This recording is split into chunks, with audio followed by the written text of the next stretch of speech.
Alright guys, in the first video that we watched just the other day, we discussed the ability to recognize different species and how to identify whether or not two organisms are in fact of the same species or are different species. And it revolves around what's known as reproductive isolation. And reproductive isolation is a type of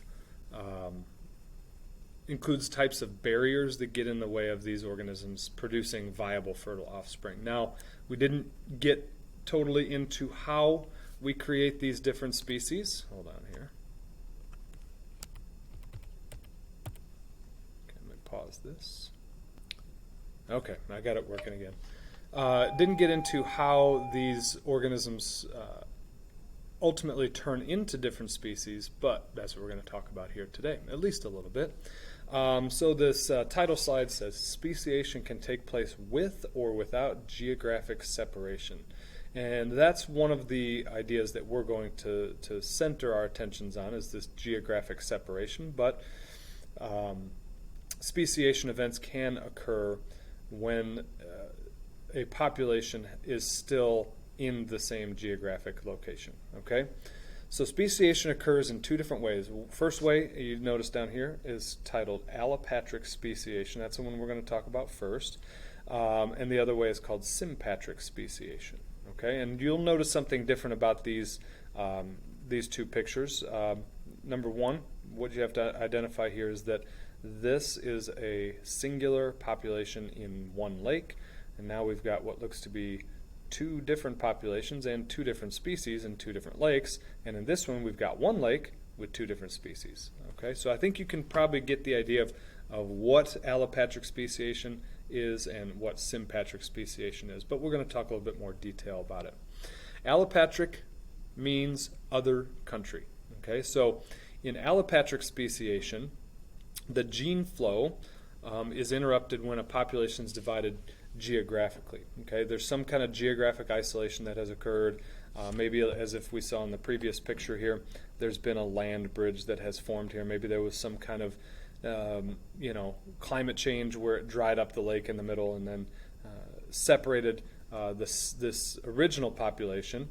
And as a result, when you separate that original population, the two existing populations both undergo evolution, or could possibly undergo evolution.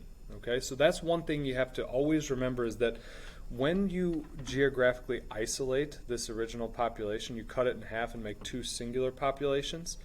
Each one of these individual populations could now have natural selection events that occur separate from the other one. There might be a different set of environmental factors that are working in this geographic region that are different from those working in this geographic region, and we know that if there's different environmental factors in different places, that the populations that experience those could evolve in different ways. And so that's what we have to understand, that when we separate these populations, both of them may undergo evolutionary events. So to determine if allopatric speciation has occurred, and really any speciation, you have to establish reproductive isolation. In other words, you have to be able to take these two species which you think have diverged into two different species and try to mate them and see if they produce viable fertile offspring. That's why we spend a little bit of time talking about reproductive isolation and those barriers, because you need to have made sure that those barriers are established before you can identify two different species. Okay, so allopatric speciation, I'm going to go through a couple of kind of real-world examples here. These ground squirrels, at some point, were separated by the creation of the Grand Canyon. Now, this probably would have had to happen a long, long time ago, because the Grand Canyon is quite old. There's a ground squirrel on this side that looks very similar to a ground squirrel that you see on this side, but they don't mate. Okay, and the reason they might not mate is might be habitat isolation. Maybe they just never get across the Grand Canyon to mate, and as a result, even if they did get across, they're probably so far diverged in terms of speciation events that they're just not going to produce any viable offspring. maybe it would be like a post-zygotic barrier. Maybe they could actually mate, and maybe it could actually even fertilize, but maybe their hybrid is just not viable or fertile.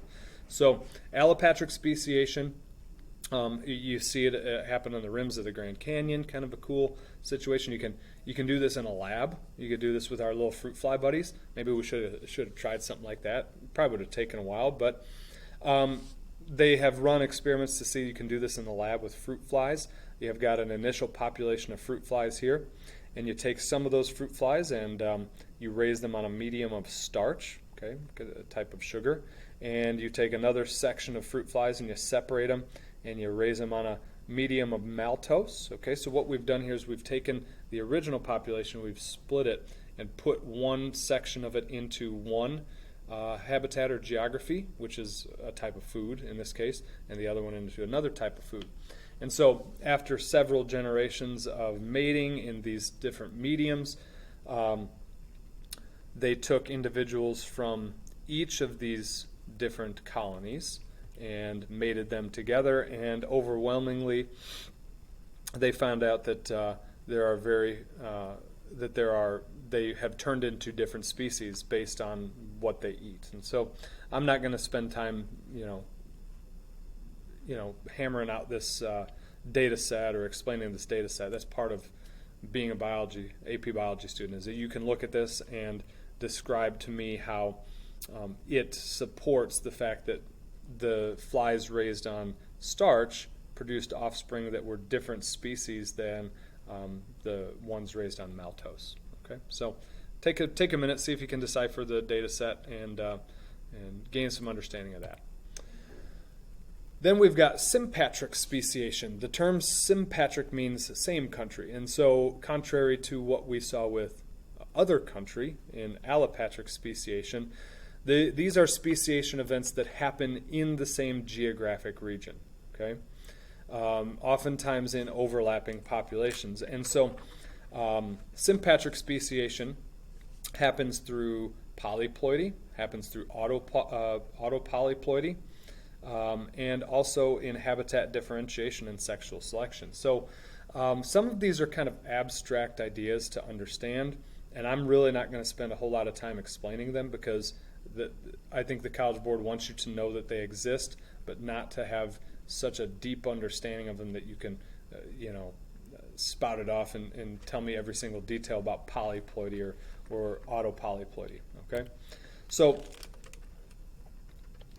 autopolyploidy happens more often in plants because they're more resistant to the multiple chromosome sets that are results of failed cell divisions. Okay, and that's really how autopolyploidy happens.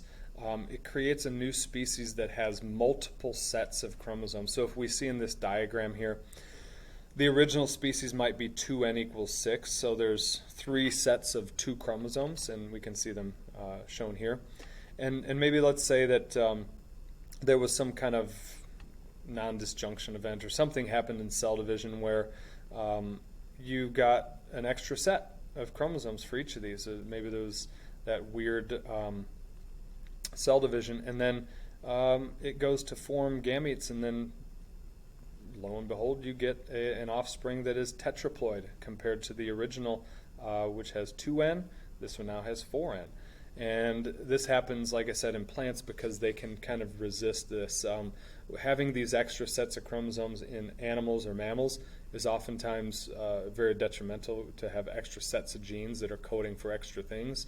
And you very rarely see polyploid higher order organisms. You see it more often in plants. But it does happen, and so this species that was the original species that went through this weird non-disjunction event to create this ultimately yields some kind of offspring in the end that is viable and fertile, and it has 4 sets of chromosomes. So it does happen, and that's kind of how it does happen.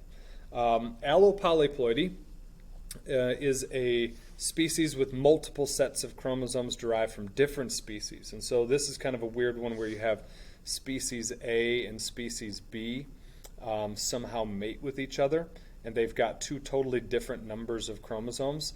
and they're somehow resistant to whole-scale, I guess, abortions, I guess if you want to call them that, of the zygote, so that it persists. Okay, so what you ultimately getting is kind of like a mixture of the chromosome number from species A and species B in the viable fertile offspring in the end, where 2n equals 10 here, and in the original species it was 2n equals 4 and 2n equals 6, and so you get a species that has both of their chromosome numbers kind of added together.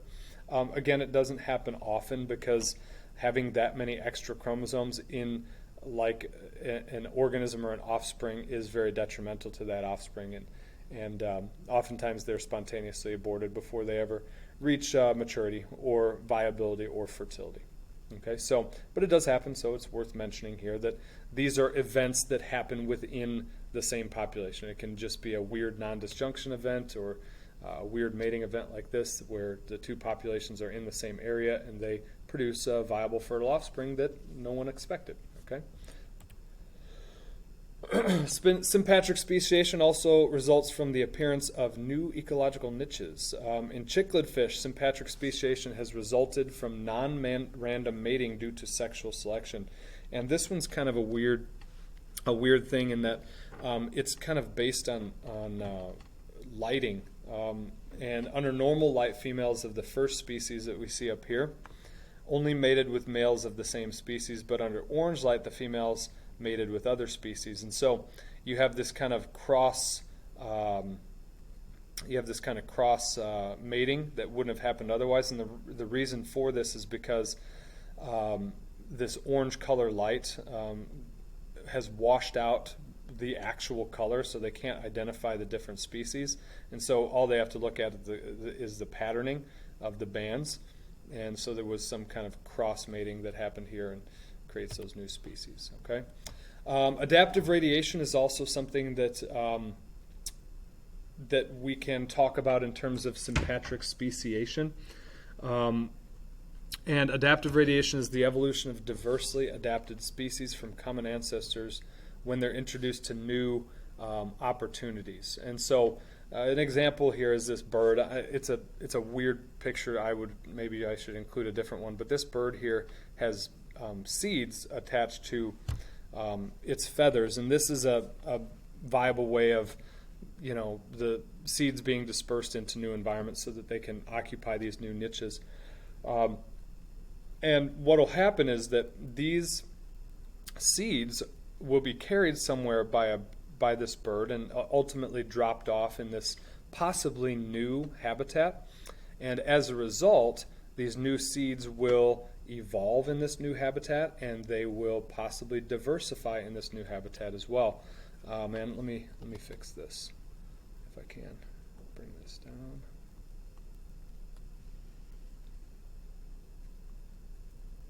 On the fly, this is not good. There we go. All right, so it says the Hawaiian archipelago. Let me get rid of the shading if it'll let me do that.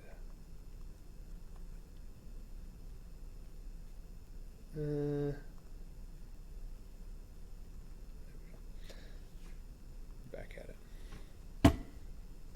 Oh, okay, so it says the Hawaiian archipelago is one of the world's greatest showcases of adaptive radiation.